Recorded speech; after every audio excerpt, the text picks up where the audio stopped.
देशर पांचटी राज्य रे शासनभार का हाथ को जीव ए कथा सोमवार दिन जना पड़ निकट में पांचटी राज्य रे विधानसभा निर्वाचन शेष होती सोमवार दिन ईवीएम मेसीन खोला हब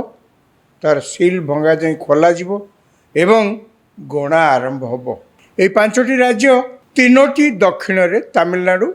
केरल एवं पुडुचेरी एवं आउ दुईटी राज्य होची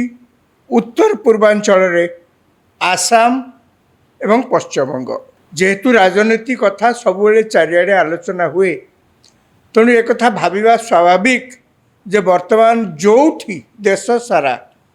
राजनीति उपर किछि आलोचना होउथिबो से यही पांचटी राज्य भितर सीमित थिबो किंतु आपण माने आश्चर्य हेबे जे जदि कोठी राजनैतिक आलोचना बेसी होउची को राज्य बाबद रे आजिका दिन रे सी आउ कौन सी राज्य नुहे पश्चिमबंग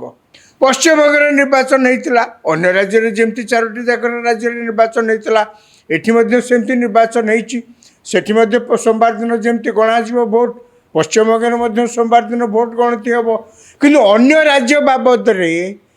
कौन सी ठारे कह गले एते मात्रा आलोचना जो न होची सेठी पश्चिमबंग सबुठे राजनीतिक आलोचनार शिरोमंडन कौन कारण केरल बाबद में विशेष किसी आलोचना नहीं पुडुचेरी विशेष किसी आलोचना नहीं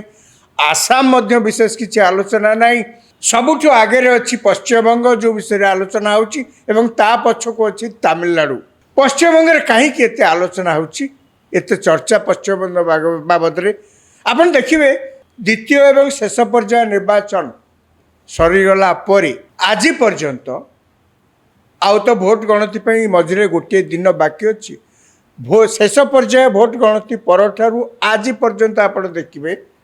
अन्य राज्य तुलन में पश्चिमबंग रे राजनैतिक कार्यकलाप आउ टिके ताकु सरल कहले प्रतियोगिता जो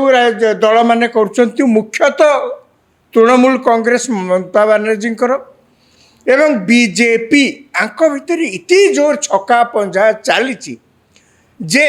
निर्वाचन परे साधारणतः जहाँ देखा जाए पुलिस एवं सेंट्रल फोर्सेस जो माने सब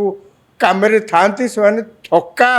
हो जाती थकी जाती काम करी निर्वाचन परे एवं गणा हवा भितर से माने बहुत जगह बहुत समय देखा जाए शांति टिके निश्वास मारती बसती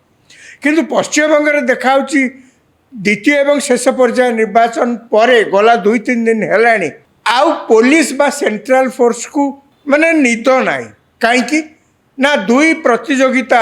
करुवा दुईटी मुख्य दल भितर छक्का पंजा खूब जोर चलती कौन छक्का पंजा कालीर घटना आप देखु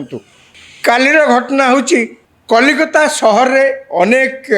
विधानसभा निर्वाचन मंडली अच्छी गोटे सहर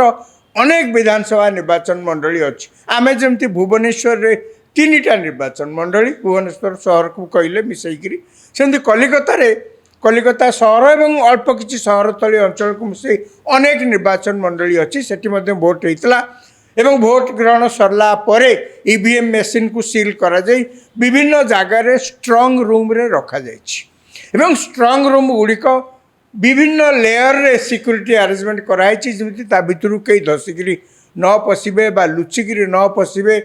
स्ट्रंग रूम जाकि काले किसी कहार सील भांगीदेवे कि कौन करेंगे स्ट्रंग रूम को प्रवेश निषेध कौन सी परिस्थिति भी किंतु काली राति आप देखु कलिकतार गोटे बालिका विद्यालय महाविद्यालय से सब स्ट्रंग रूम रे रखाईला ईवीएम मेसीन काली राति हठात देखागला सेठी बहुत लोक जमा हेले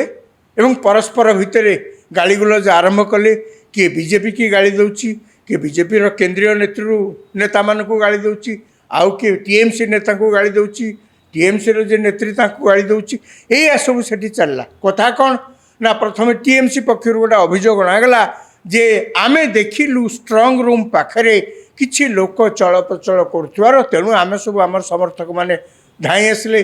स्ट्रंग रूम को प्रोटेक्शन दवाई आज्ञा परिस्थिति एभली है जे हाथाहाथी गंडगोल आरंभ है प्रशासनिक व्यवस्था जहाँ सब अच्छी ସେମାନେ ପ୍ରଶାସନ ଶାସନ କଳ ସେମାନେ ପୋଲିସ ସେମାନେ ସବୁ ସନ୍ଦେହ କଲେ ଯେ ଇଏ ଗୋଟେ କିଛି ବଡ଼ ଧରଣର ହିଂସାକାଣ୍ଡ ବା ଗଣ୍ଡଗୋଳ ଭିଆଇବା ପାଇଁ ଇଏ ହେଉଛି ତାର ଉପକ୍ରମଣିକା। ତେଣୁ ସାଙ୍ଗେ ସାଙ୍ଗେ ପୋଲିସ ସେ ଜାଗାରେ ଆସି ପହଞ୍ଚିଲେ ଏବଂ ଯେତେ ଲୋକ ଥିଲେ ସମସ୍ତଙ୍କୁ କହିଲେ ଏ ପାଖାପାଖି ଅଞ୍ଚଳରେ କେହି ରହିପାରିବେ ନାହିଁ, ସମସ୍ତେ ଯାଆନ୍ତୁ। ସେତିକିରେ ନାଟକ ସରିଲାନି। କ'ଣ ତାପରେ ହେଲା? ତାପରେ ଯାହା ଦେଖାଗଲା ଟେଲିଭିଜନ ଚ୍ୟାନେଲରେ ମଧ୍ୟ ଆପଣମାନେ ସମସ୍ତେ ଦେଖିଥିବେ। ତୃଣମୂଳ କଂଗ୍ରେସର ଯେଉଁମାନେ ମନ୍ତ୍ରୀ ଅଛନ୍ତି, କୁନାଲ ବୋଷ ଆଉ ଜଣେ ମହିଳା ମନ୍ତ୍ରୀ ଅଛନ୍ତି, ସେମାନେ ସବୁ ଆସି ସେଠି ଚେକା ପକାଇ ବସିଲେ, ଧାରଣାରେ ବସିଲେ ଯେ ଆମେ ଇଭିଏମ୍ ମେସିନ୍କୁ ଜଗିଛୁ। ଏଠି ସିସିଟିଭି ପାଖରେ ପୁରା ଏକଦମ ବସିଲେ ଏବଂ ରାତି ଟିକେ ବେଶୀ ହେଲା ବେଳକୁ ମମତା ବାନାର୍ଜୀ ନିଜେ ଆସିକରି ସେଠି ପହଞ୍ଚିଲେ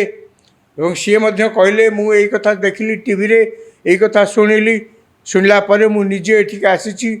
ଏବଂ ସିଏ ମଧ୍ୟ ସାଙ୍ଗେ ସାଙ୍ଗେ ସେଠୁ ସାମ୍ବାଦିକମାନଙ୍କ ପାଖରେ ଘୋଷଣା କରି କହିଲେ ଯେତେ ଜାଗାରେ ନିର୍ବାଚନ ହେଇଛି ସବୁ ଜାଗାରେ ଆମର ଯେଉଁମାନେ ସବୁ ଏଜେଣ୍ଟମାନେ ଅଛନ୍ତି ସେମାନେ ଇଭିଏମ୍ ମେସିନ୍ କି ଜଗିବା ପାଇଁ ସବୁ ପ୍ରକାର ବନ୍ଦୋବସ୍ତ ଯେମିତି କରନ୍ତୁ, ସବୁ ପ୍ରକାର କଡ଼ା ପଦକ୍ଷେପ ନିଅନ୍ତୁ ଇତ୍ୟାଦି ଇତ୍ୟାଦି। ସେଠି ମଧ୍ୟ ସେ ଏକ ପ୍ରକାର ସାମ୍ବାଦିକ ସମ୍ମିଳନୀ କରି କହିଲେ। ଖାଲି ସେତିକି ନୁହେଁ, ରାତି ପାଇଲା ପରେ ପରେ ମମତା ବାନାର୍ଜୀ ତାଙ୍କ ଓକିଲଙ୍କୁ ନିର୍ଦ୍ଦେଶ ଦେଲେ ତୁରନ୍ତ ଯାଇକରି ସୁପ୍ରିମକୋର୍ଟରେ କେସ୍ କର। କ'ଣ କେସ୍?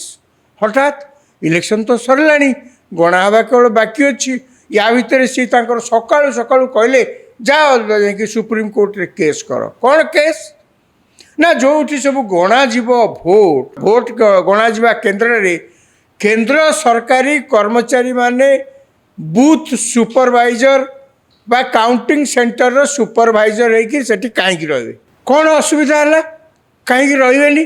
ନା ନାହିଁ, ସେମାନେ କେନ୍ଦ୍ରୀୟ ସରକାରୀ କର୍ମଚାରୀ, ଅର୍ଥାତ୍ ସେମାନେ କେନ୍ଦ୍ର ସରକାରଙ୍କ କର୍ମଚାରୀ। ଆମ ପ୍ରତି ସେମାନେ ପାତର ଅନ୍ତର ମନୋଭାବ ରଖିପାରନ୍ତି। ଗଣା ହେଲା ବେଳେ ଭୋଟ ଏକଡ଼ ସେକଡ଼ କିଛି କରିଦେଇ ପାରନ୍ତି। ଆଜ୍ଞା, ସେଇ କାମ ଯଦି କେନ୍ଦ୍ର ସରକାର କର୍ମଚାରୀ କରିପାରିବେ ବୋଲି ଆପଣଙ୍କର ଅଭିଯୋଗ, ରାଜ୍ୟ ସରକାରଙ୍କ କର୍ମଚାରୀ କାହିଁ ନ କରିପାରିବେ?